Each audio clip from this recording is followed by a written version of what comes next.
brazo fuerte de Jehová. Toque que está a su lado y dígale el brazo fuerte de Jehová, pero dígaselo con convicción, el brazo fuerte de Jehová. Y para eso vamos a estar leyendo en 2 de Crónicas 32, versículo 8. 2 de Crónicas, capítulo 32, versículo 8. Leemos bajo la bendición del Padre, del Hijo y del Espíritu Santo. Dice así: con él está el brazo de carne, mas con nosotros está Jehová nuestro Dios, para ayudarnos y pelear nuestras batallas. Y el pueblo tuvo confianza en las palabras de Ezequías, rey de Judá. Iglesia, déjame decirte algo muy importante, y es que allí se estaba librando algo poderoso. Allí estaba ocurriendo un evento extraordinario. Y no es casualidad, ya que el nombre de Ezequías en hebreo significa el que fortalece.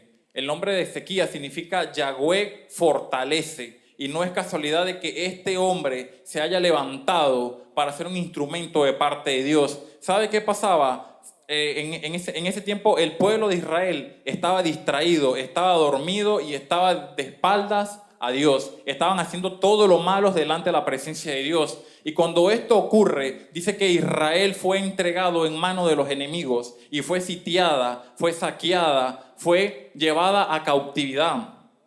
Una de las cosas por la que más está hablando el diablo hoy en día es en el entretenimiento, es en la distracción, es colocando duda y miedo en las vidas de las personas. Ezequías fue un hombre llevado de parte de Dios para este pueblo, para que ocurriera un kairos de Dios, ocurriera algo impactante de parte de Dios para el pueblo de Israel, ya que el pueblo de Israel estaba entretenido. Estaban adorando dioses falsos, algo de lo que Dios es celoso. Ezequías fue un rey recto delante de Dios y que ayudó a abrir las puertas del cielo para la nación. Además quitó los altares y lugares de adoración a los ídolos. Eso se encuentra en 2 de Crónicas 31, del 1 al 14.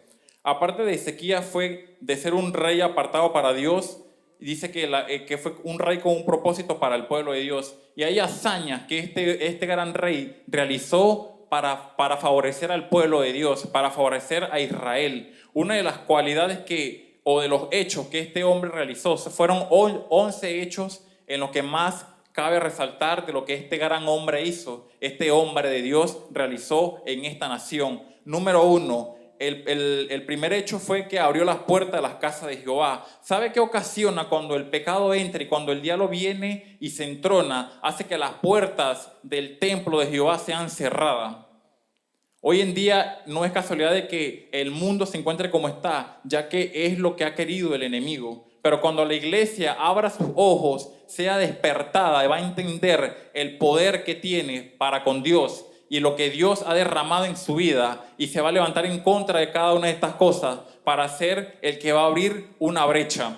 Esto fue lo que hizo Ezequías, abrió las puertas de las casas de Jehová. Número 2, dice que reparó las puertas de las casas de Jehová. Una puerta en una casa es algo simbólico, porque por una puerta se entra y por una puerta se sale. Por eso es que es importante que una puerta sea restaurada. Es importante que una puerta en su vida sea restaurada. Es importante que una puerta quizás en su hogar, en su matrimonio, en su familia, hoy sea restaurada en el nombre de Jesús.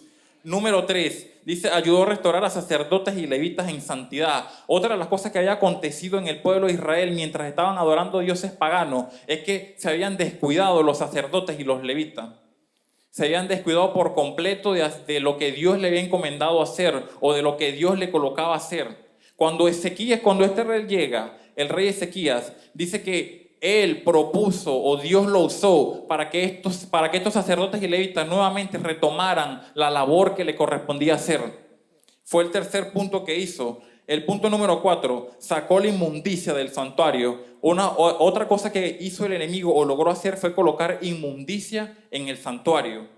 ¿Dónde habitaría la presencia de Dios en un lugar como ese si había inmundicia? No podía estar la presencia de Dios en un lugar como ese. Y el rey Ezequías tuvo la osadía y la valentía de sacar todas las cosas inmundas del templo de Jehová y las desechó. Dice la Biblia que las arrojó en el agua. Número 5, hizo pacto con Dios. Número 6, encendió la lámpara de la casa de Dios. Otra de las cosas que había acontecido en este tiempo es que las lámparas estaban apagadas, como quizás muchas lámparas hoy en día están apagadas. Cuando hablamos de lámpara, nos recordamos siempre de la palabra de las ¿qué? de las 10 vírgenes. 5 eran insensatas y 5 eran prudentes. La Biblia dice que hay 2 diferencias en este tipo en este acontecimiento. Una llevaban más aceite que las otras. Pero hay algo que aconteció con estas 10 vírgenes y es que todas cabecearon y durmieron. Y en estos tiempos la iglesia está dormida. Y la iglesia necesita ser sacudida por un mover de Dios para que se despierte, para que oigan la voz cuando diga, ahí viene el novio. Número 7, ayudó a levantar ministros para Dios. Número 8, reconcilió con Dios todo Israel. Número 9, ayudó a que la nación recordara la adoración a Dios. Otra cosa importante que el enemigo quiere quitar de tu vida es la alabanza y la adoración. ¿Saben por qué? Porque cuando tú alabas, tú exaltas a Dios. Pero cuando tú adoras, tú entiendes doctrina. Porque la adoración es una doctrina para Dios. La adoración es lo que va a mover el corazón de Dios. La adoración hace que Dios venga a donde tú estás. Es por eso que la Biblia dice que Dios busca ¿a quiénes? Adoradores. Quiere decir que cuando tú le adoras, Dios te busca. ¿Y cuántos de nosotros no queremos que Dios nos busque? Muchas veces nosotros decimos queremos buscar a Dios, pero cuando tú le adoras, Él te busca. Cuando tú le adoras, algo sorprendente sucede. La Biblia dice que mientras Pablo y Silas estaban presos en la cárcel más profunda, empezaron a cantar himnos.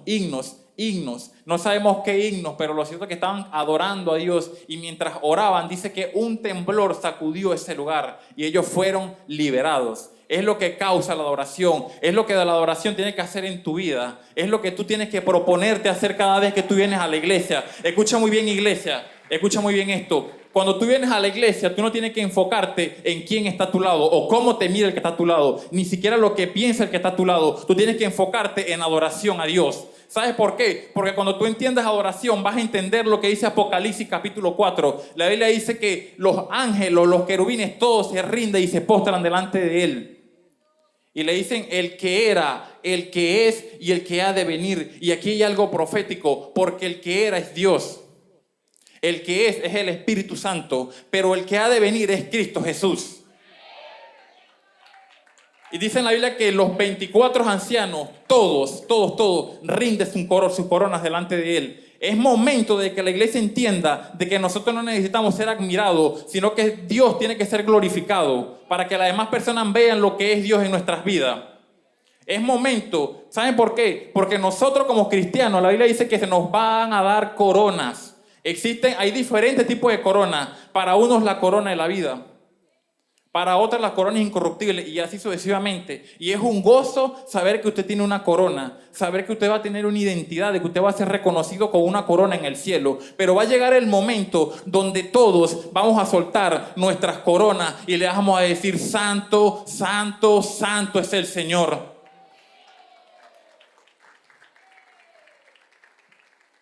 Punto número 10. Entendieron que Dios usó a Ezequías para preparar el pueblo. Punto número 11. Quitó los altares. Voy a detenerme acá un momento. Hay cosas en nuestras vidas que tenemos que quitar, que quizás tú amas, pero son cosas que le están quitando el tiempo a Dios. Escucha, Dios no necesita sobra, no quiere sobra. Dios quiere que tú te rindas completamente a Él. Dios quiere que tú le rindas tu vida de forma completa a Él. Es que Dios lo es todo en nuestras vidas. Dios lo es todo. Amén. Algo importante que ocurre acá es que lo que me impacta es ver cómo una nación se entregó a lo malo, viendo todos los hechos y los acontecimientos que había hecho Dios anteriormente. No hay una razón, no hay un motivo para que la nación de Israel se apartara después de todo lo que había ocurrido en el Éxodo, cuando Moisés los sacó de la esclavitud de Egipto. No hay un motivo para que ellos dudaran y se apartaran de Dios. Fue un pueblo que vio tantas cosas sobrenaturales de parte de Dios y a pesar de todo lo que veían, decidieron apartarse de la presencia de Dios. Pero cuando Ezequías se levanta, y yo declaro, hoy suelto una palabra, porque hablar la palabra también es declararla. Hoy yo te digo que tú vas a ser el próximo Ezequías. Para tu hogar, para tu familia y para cualquier lugar donde tú habites, tú vas a ser el que va a marcar la diferencia. Escucha muy bien lo que dice 2 de Crónicas 30, 27. Después de que todo lo que le pasó a Israel, de todas estas cosas malas, dice la Biblia que y su oración llega a la habitación de su santuario en el cielo. En el cielo hay un santuario donde llegan tus oraciones, pero cuando hay pecado, cuando hay estorbo, cuando hay inmundicia en nuestras vidas, nuestras oraciones no llegan, tienen barrera, parece que chocan en el techo y vuelven a caer. Pero cuando tú te apartas y te consagras a Dios, las oraciones van a subir directo al santuario y Dios la va a escuchar.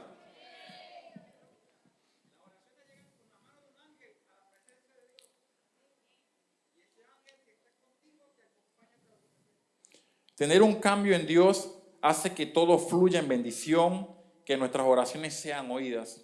Cuando para nuestras vidas viene un cambio, nuestras oraciones son oídas, iglesia.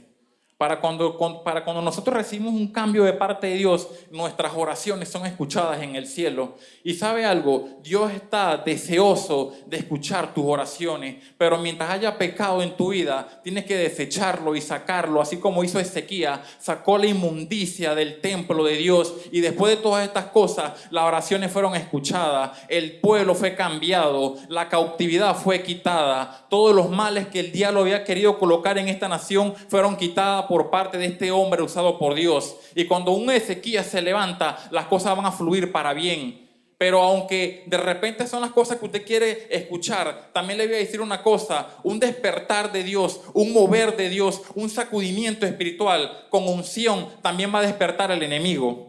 Escuche bien esto: cuando Ezequías se levantó y hizo todas estas cosas para favorecer el pueblo de Dios, para que Dios volviera nuevamente a acordarse de su pueblo y escuchar sus oraciones, también el enemigo se levantó. ¿Y sabe quién se levantó? Un hombre llamado Senaquerib. Este era un hombre que andaba conquistando naciones, llevando cautiva a las personas. Dice que él destrozaba a los ejércitos con su poder, con su mano fuerte. Y es cuando Ezequías escuchó de que el rey Senaquerib venía contra él, él dice que se preocupó, porque es normal sentir miedo cuando una noticia viene de forma negativa. Pero cuando nosotros entendemos que con nosotros no está el brazo de carne, sino el brazo fuerte de Dios, las cosas van a cambiar para favorecerte, porque el brazo de Dios es el que te sostiene. El brazo de Dios es el que te da la ayuda. El brazo de carne no es como el brazo de Dios. ¿Sabe por qué no es como el brazo de Dios? La Biblia dice que en antigüedad se reconocía el brazo como algo fuerte, un simbolismo de fuerza, y en la derecha era donde se portaban las armas, y esa mano derecha fue la misma mano que ayudó a Pedro a levantarse cuando se estaba hundiendo. Hay momentos en nuestra vida, iglesia, que pareciera que fuéramos a tocar fondo y fuéramos a morir ahogados por los problemas y las dificultades y por las malas noticias que suelta el mundo. Pero cuando nosotros cerramos nuestros oídos y ponemos nuestra mirada en el cielo, vamos a entender de que el Dios Todopoderoso es quien obra a nuestro favor. Un despertar de Dios va a despertar al enemigo. Cuando un despertar de Dios, un sacudimiento viene a nuestras vidas, cuando la unción empieza a podrir los yugos, dice que el diablo también se levanta. Y quizás esto nos saque un amén. Quizás las personas de repente se asusten, pero déjame decirte que el brazo fuerte de Jehová está contigo. El brazo fuerte de Jehová, la diestra de Jehová está contigo.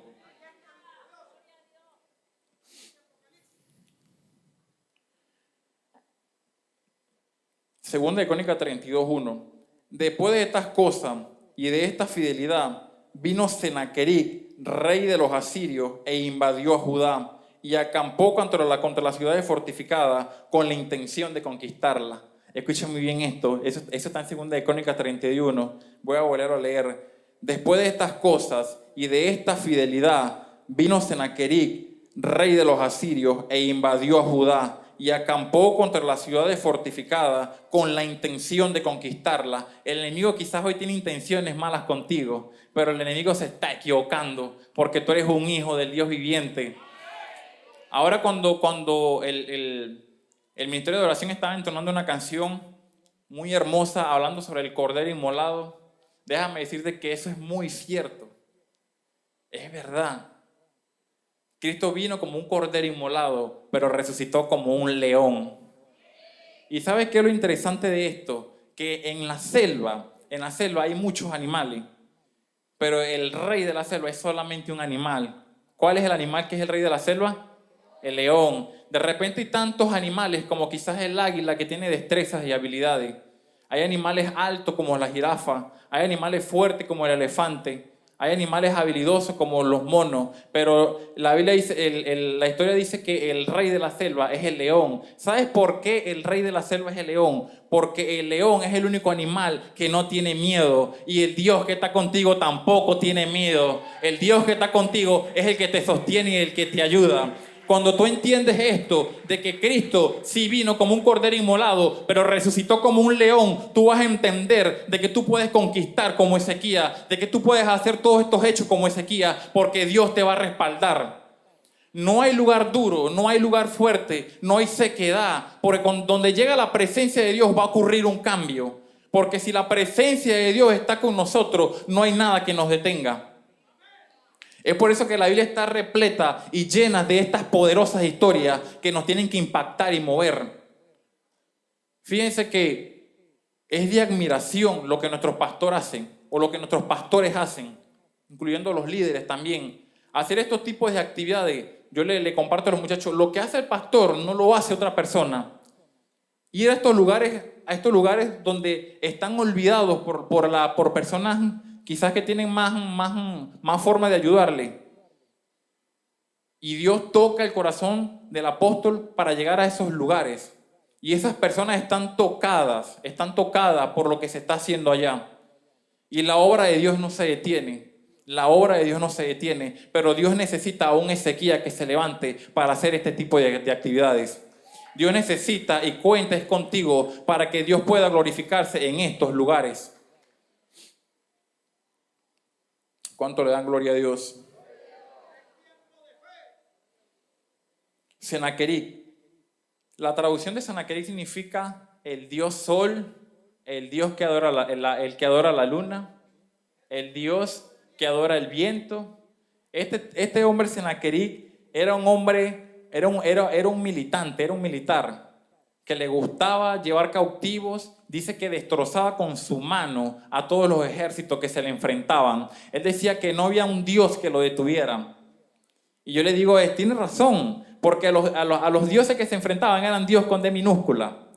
Pero cuando se enfrentó al Dios de Ezequías, al Dios con D mayúscula, a Jehová, se equivocó. Se equivocó. ¿Sabe por qué? Porque Jehová es el león de la tribu de Judá y es el que nos fortalece. Sennacherib es un rey malvado, despiadado, rey de los asirios. Sennacherib es un prototipo del diablo, del enemigo. Este rey andaba de lugar en lugar invadiendo y conquistando, derribando y cautivando pueblos y naciones. Lo que Sennacherib no entendió es que con Ezequías estaba el brazo fuerte de Jehová, el poderoso, el que rescata, el que liberta, el que transforma, el que derriba, el que planta, el que da vida y el que también destruye. Ese es el brazo de Jehová. Y ustedes tienen que entender que el que está con usted es el poderoso Dios. Como lo dice la canción, poderoso Dios. Quizás como iglesia nos ha faltado entender de que el que está con nosotros es mayor que el que está en el mundo. De que con Dios somos mayoría. Aunque no hay personas que están a tu lado que te apoyen, tú con Dios eres mayoría. Con Dios tú vas a ser mayoría y con Dios tú vas a conquistar lo que tú te propongas. Desde la antigüedad, el brazo derecho es el que porta las armas y se considera como el símbolo de fuerza. Hay versículos bíblicos, hay 5 versículos que resalté como versículos donde habla sobre el brazo fuerte de Jehová. Y número 1 está Jeremías 32:17. Jeremías 32:17.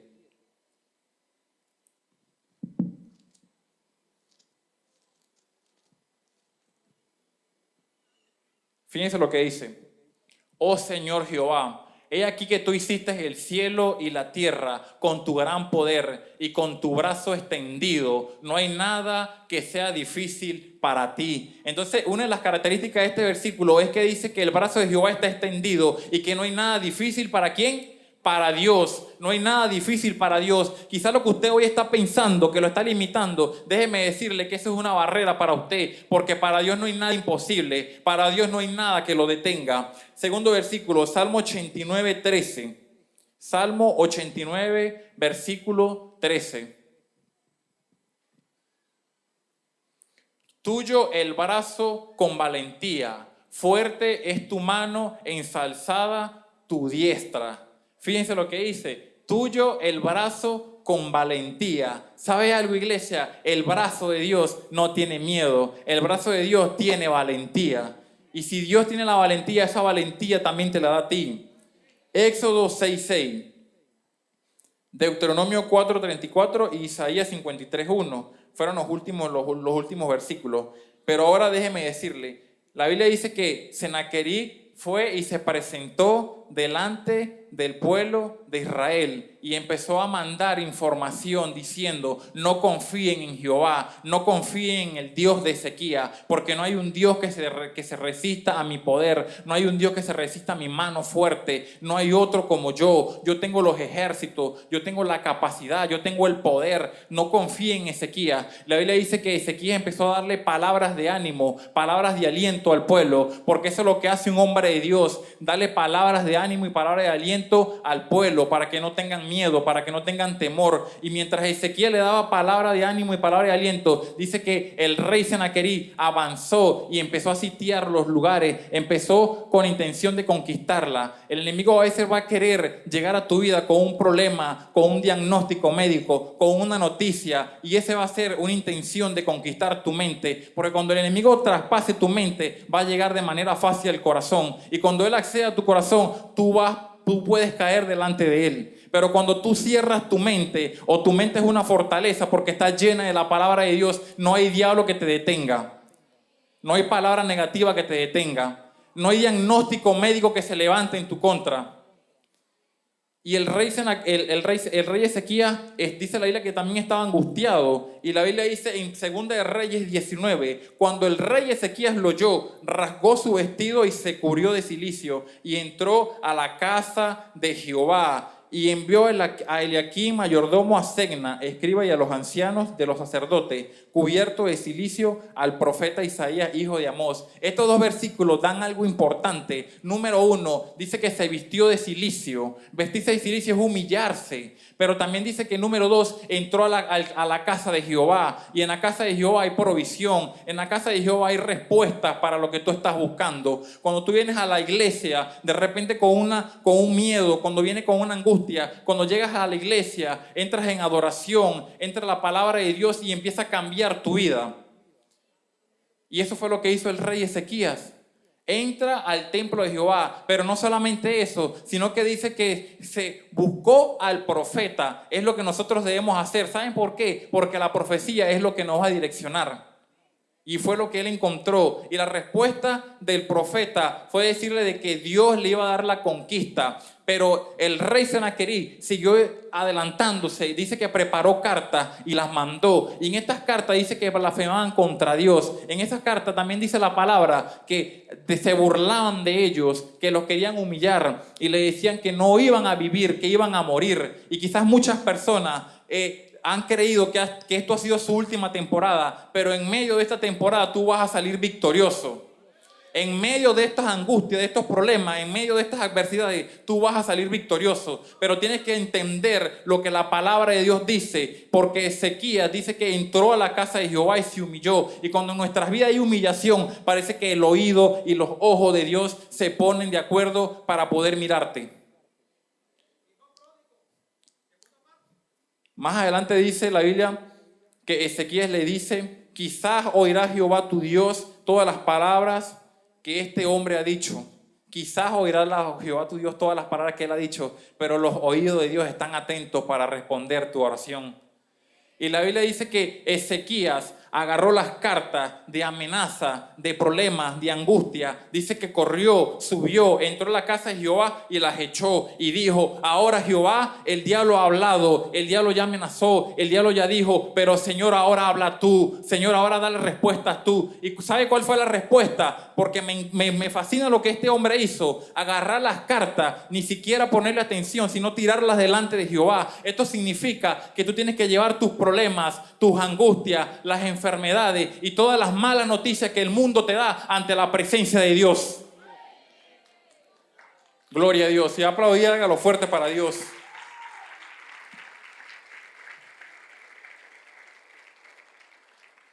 Esto fue lo que hizo el rey Ezequías. Tomó las cartas y las llevó delante de la presencia de Jehová.